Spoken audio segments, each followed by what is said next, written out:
Producer Joe here from the Working Fans Podcast. And at the Working Fans Podcast, this is just a podcast that 3 lifelong fans created to have a place to talk comedy and pro wrestling. Now, our comedy podcast releases every Tuesday, while our wrestling podcast releases every Thursday. We release bonus episodes under the moniker Working Fans Presents every now and then. You can find us on Apple Podcasts, Google Podcasts, Spotify, Breaker, any major podcast provider. The important thing is just please like, rate, review, subscribe wherever you listen to us. Now, we have started a new thing. We are now on Amazon and Audible. So those episodes release every Monday. And that's kind of going through the archives and just releasing our old episodes into new areas. So if you want to live through the process with us again, take that journey with us again, you can find us over on Amazon and Audible. Now, if you can't get enough of us in the audio form, check out our YouTube. It's youtube.com/C/Working Fans Wrestling Pod, or just search Working Fans Podcast on YouTube.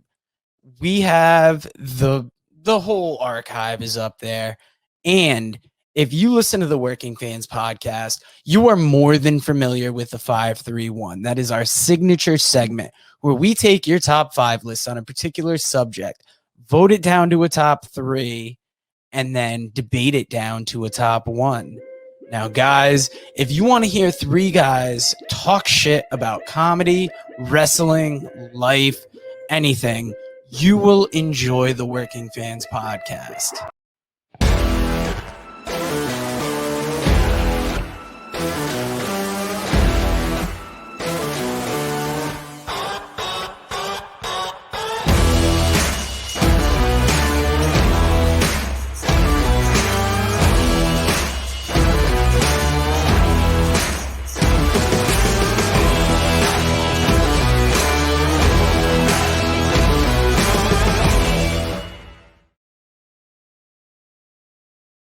Podcast with the man they call Dave, and this is young female independent wrestler Jodie Morton, and she's going to tell us all about her journey into pro wrestling.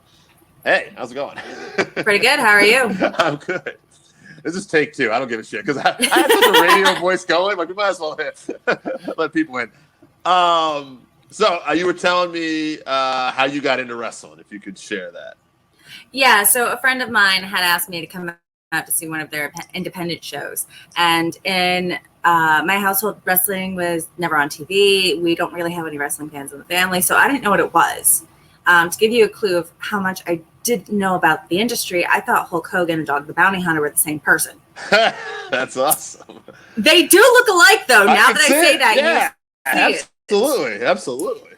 So I went to the show, and I thought, this is the most amazing bullshit I've ever seen in my life. And I had to get involved. So I found the local wrestling school, and I talked to the coach, and he was like, oh, have you always dreamed of being a pro wrestler? And I was like, I just saw it for the first time 3 days ago.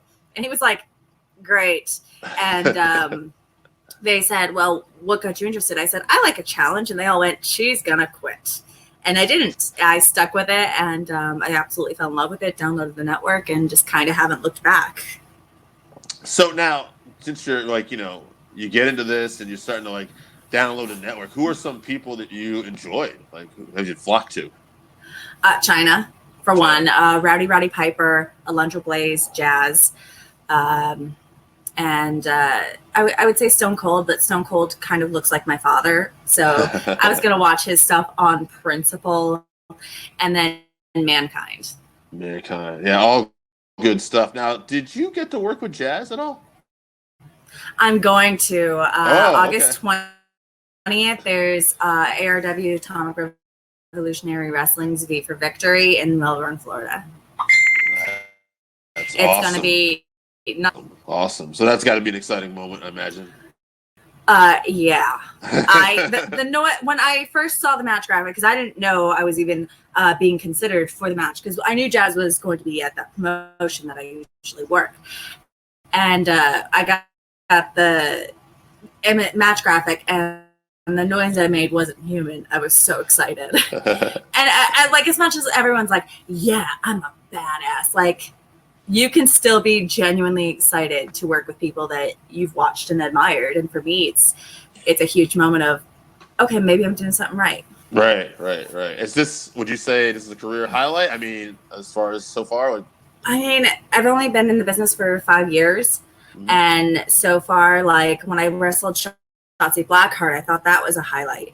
And then I wrestled against Leva Bates and Mia Yim in a tag match, and I considered that to be a highlight. And then I worked with Chrissy Vane, and I was like, that's got to be a highlight, and just considering them opportunities. There you go. I think that's a good way to look at it. Now, where have some of the places you've traveled for pro wrestling so far? I've traveled to the Bahamas, and then mostly up and down the East Coast of the country. So most notably, because it's the closest, would be Georgia.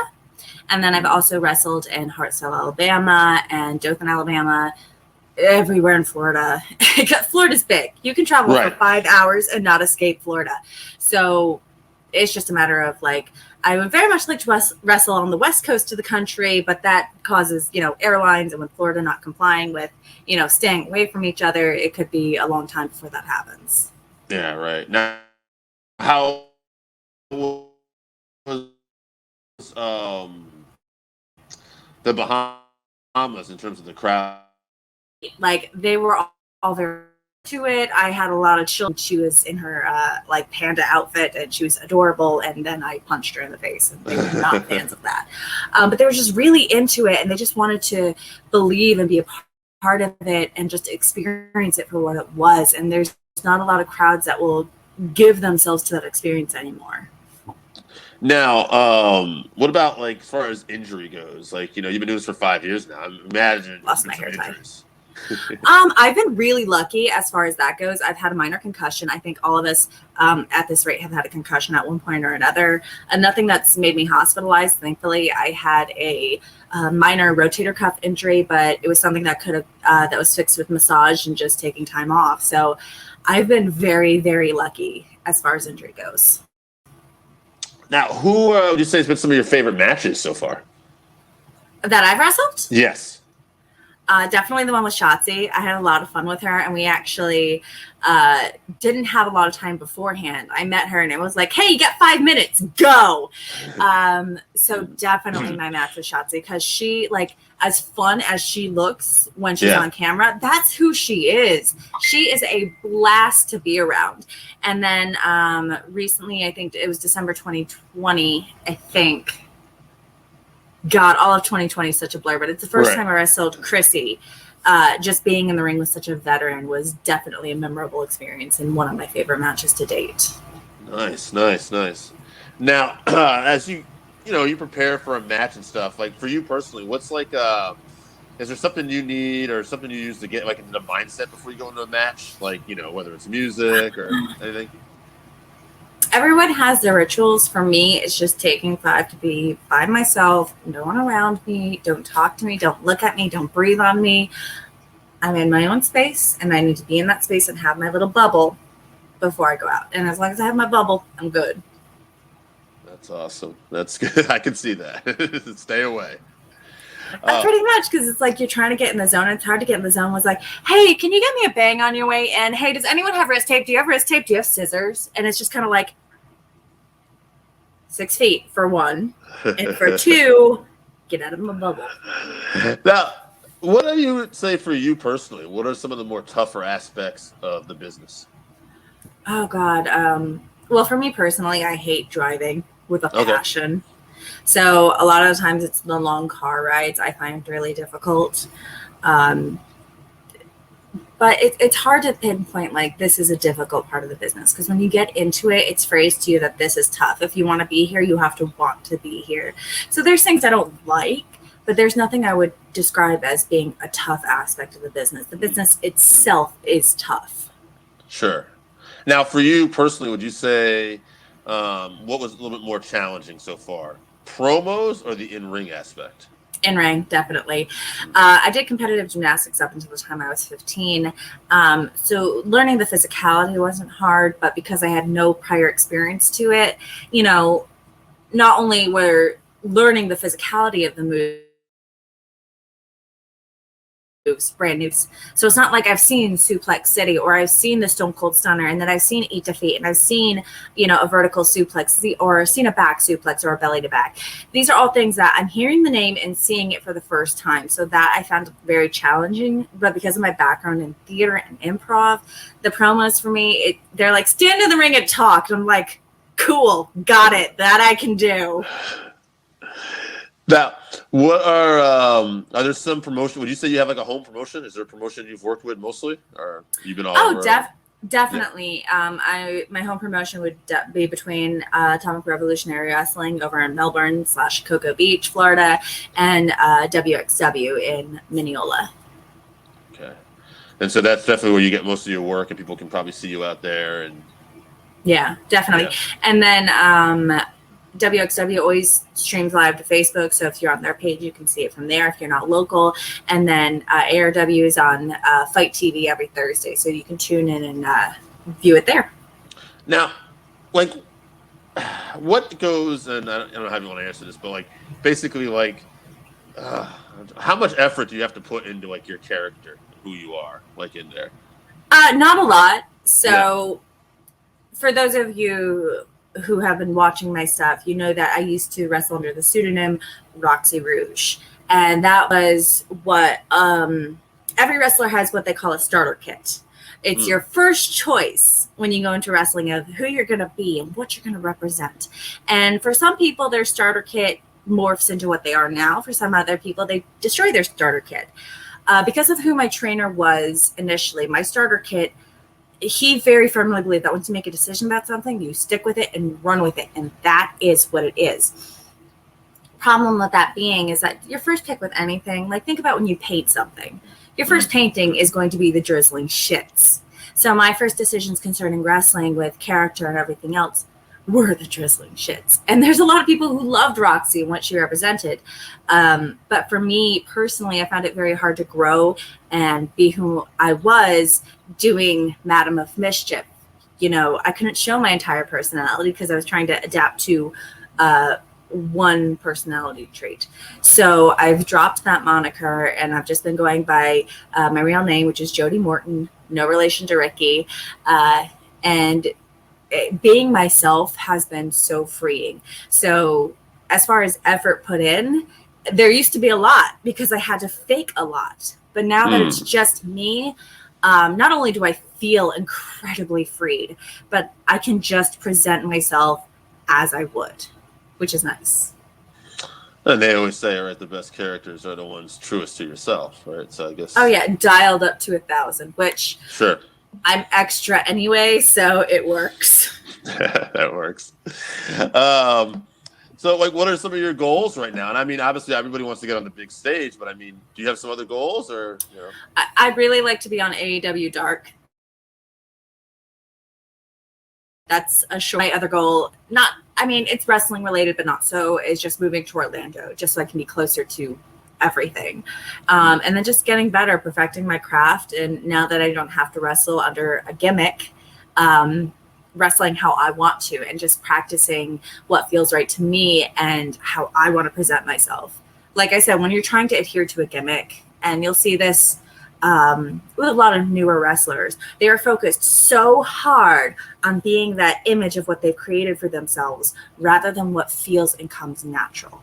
So it's kind of rewiring and reteaching myself that, hey, you know how you've been acting like I'm like trying so hard not to swear. You can swear. You know how you've been acting like a putz for the past 5 years? Hey, forget that. Just be you. And I can be a goofball. A part of that is true to who I am, but I'm not always a goofball. I'm not always like, oh my God. No. No. There's a lot of Harley Quinn kind of gimmicks out there. And I got kind of lumped in with that. And it's like, but I'm more than that. And Jodie, just me, gets to be more than that. So rewiring myself, AEW Dark, and then just the move. Those are all short-term goals. What have you done a lot of hardcore matches? And if so, I've done one hardcore match, Mhm. and that was for ACW up in Newport Richey, and that was against Catalina Perez. That was the first time I ever bumped on tax, and like how was everyone that? just, oh god, like everyone acts like it's nothing. Like, yeah, they're just tax. My finisher is the Widow's Peak.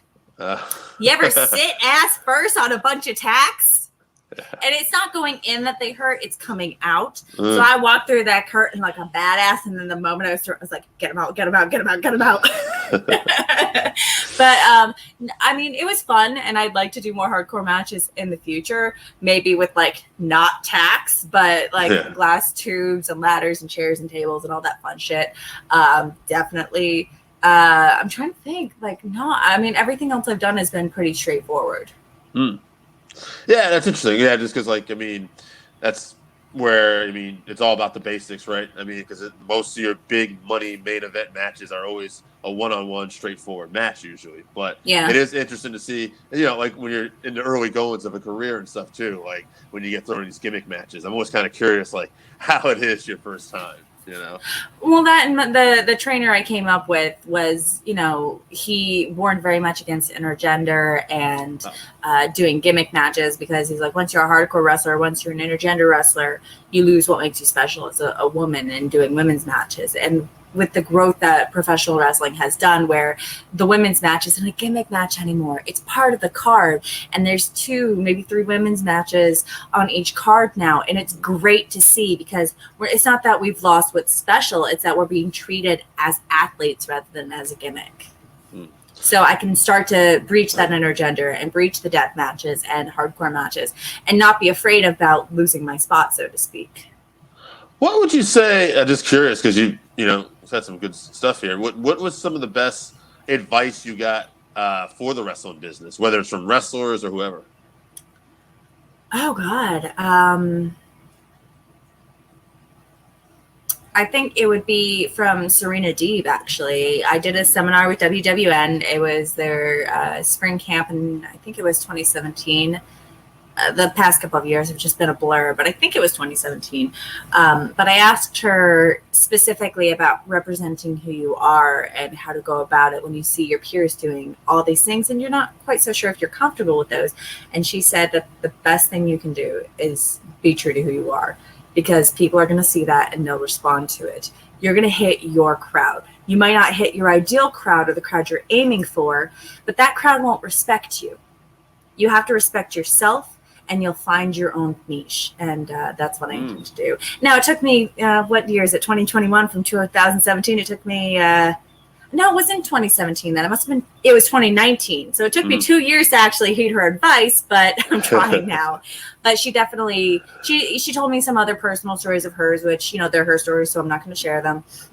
That she really took the time to just answer all the questions I had and really provide some beautiful insight on what the business requires of you and mentally what you're going to go through and what you have to do to protect yourself, and also what you have to do to protect you from you. And I know that sounds a little convoluted, but trust me, it made sense. That's good. Now, I'll just ask you this. 5 years in, what advice would you give to people who want to be a wrestler, and what would you say are some traits hopefully people would want to have before they get into this business? First off, God, that's so hard, because you want to emphasize people that you need to have tough skin first and foremost, because everyone's a critic.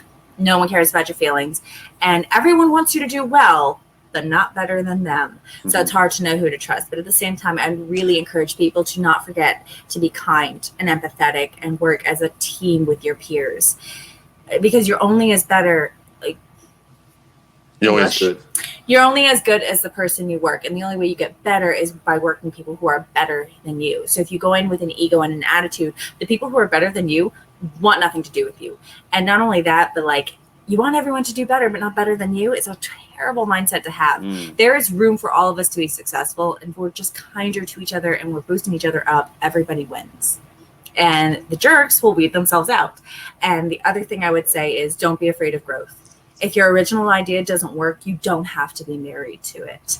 If the original name you picked leaves a bad taste in your mouth because you picked it for a bad reason or you let somebody else pick it for you, ditch it, especially on the indies. You don't have to be married to anything on the indies. Find what feels right to you, and when it feels right, you will know it, and that is what you hit the ground running with. I think that's some great life advice right there. Thick skin, especially. Just, Yeah. Before we talk about promoting stuff, I don't know if this ever happened to you. I'm always curious about this. Have you ever had somebody try to take liberties with you in the ring? You don't have to name it. But, Yes, I have. Okay. So it's a story I don't share often because I'm not out to bury that promotion. The promoter, in fact, has apologized to me personally and taken full responsibility for it. But I did have a girl who no longer wrestles. We were doing a I Quit match. Okay. And the idea was that she was going to pour water out of a gasoline can onto me and hold a lit match up to my face. And that's why I would yell, I quit. That way we both look strong. Neither of us look like wusses, et cetera, et cetera. The original idea was that she was going to hold a fork by my eye. And me just having LASIK surgery, I was like, no, we're not doing that. Not a fan of that. Leave my eyes out of this. Yeah. Like, I'm not squeamish.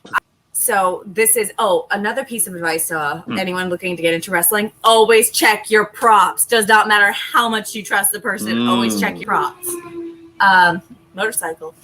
I don't know if you can hear that. We thought we'd be getting run-ins from cats. There's the motorcycles, too. I know. Like, I'm disappointed. Neither of them have come up to say hi, but they're all like, I did put catnip down, so they're all kind of a bit space cowboyed out, but... tree branch. What I was saying is, so we had gotten to that portion of the match, and she poured a little on her hand to show the audience, and I remember smelling it and being like, she must have put gasoline in it beforehand so it smelled like gas. That's so smart. Oh no. So we had talked before the match, and I said, hey, she's like, I'm gonna pour her chest down, and I said, no. I said, knees down, because I'm thinking spandex water, getting out of it, unpleasant. So I'm like, no, just do it knees down. It's enough. You'll get the point across. So she did it, and I remember going, wow, that smells really strong. And, we finished the match, everything else. I'd gone backstage, and I started feeling super lightheaded and not well at all. And I get migraines, not consistently enough for it to be an issue, but I get them to know what they feel like. And I was starting to get one, and I was like, wow, that's really strange. I wasn't feeling bad beforehand, so if I'm going to get a migraine, trust me, I know about it hours beforehand. I'm like, oh, that's really weird. And I started feeling worse and worse, and I ended up sitting down, and I'm drinking water going, why do I feel so bad? And thankfully, my friend Chelsea was there, Durden, and I was like, getting worse and worse, and she's like, let's get you out of this gear. So she gets me in the bathroom, and I'm, by this point, kind of catatonic and not moving, and she takes off my gear, and I had chemical burns on my shins because it was real gasoline. I have sensitive skin, so it really didn't surprise me, but it being on the nylon stockings, rubbing, I think is what did it. But I had pretty bad chemical burns on both of my shins, and I was violently ill all night from the fumes. And again, that's not on that promotion. For anyone who watches this and knows who I'm talking about, that is on that one particular wrestler who, by the way, I had known for 3 years, had driven to multiple venues, and I made her gear because I sew. And she chose to do that to me, which it just shows, like, always be kind, because people like that, again, will weed themselves out. But I don't know what prompted that. God forbid she had dropped the match. That would have been horrible for everybody involved. Sure. Yeah, nobody was there. I blew it out really quick because I had a bunch of hairspray in my hair at the time, and I was thinking, my hair. Not to mention, like, I didn't think twice about, what it would do to my skin. But I mean, they've healed, and thankfully they didn't scar. I mean, there's some marks, but it's not bad. And like I said, the promoter has personally apologized for it, and it doesn't reflect on them at all. It reflects on the individual who chose to put that in the gas can and put it on me. But that, thankfully, is the one and only time I've had somebody take advantage. Is it the worst possible way somebody could? Yes. It's up there. Yeah, I can't think. But I learned from it, and I'm pretty convinced that that's a one-off, and nobody else is off their head enough to do something like that. Yeah, you would hope. That's a crazy story. Well, You would hope. yeah. That's a main event segment. We'll end it on that. Is there anything you want to promote coming up and social media? Go right ahead. Yes. So you can find me on Instagram under the Jodie Morton, spelled JodieMorton, like the salt. You can find me on Twitter as Salty Morton, or no, hold on, it's Salty Jodie. I had to change it because I got a complaint. So it's Salty Jodie, and then you can find me on Facebook under Jodie Morton. I have a page you can follow, and also my personal page. So either and then upcoming shows I have this Sunday, the 8th. I have Atomic Revolutionary Wrestling, Attitude of Gratitude. Sunday tickets, I believe, are still on sale through tomorrow, and then it will be cash only at the door. In 2 weeks' time, I have ARW's V for Victory 5, and that is on a Friday, August 20th. And then I have WXW on the 21st, and that's in Mineola, Florida, and you can get tickets at the door or online. And that is it for the month of August. I'd have to look at my calendar for September, but of course you can always find all dates listed on my Twitter, my Facebook, and my Instagram. I'll always list my upcoming events at the first of the month. Very well done. Professional. Thank you very much, Jodie. I try. It's been a pleasure. Great stories. Thank you so much. Thank you for having me.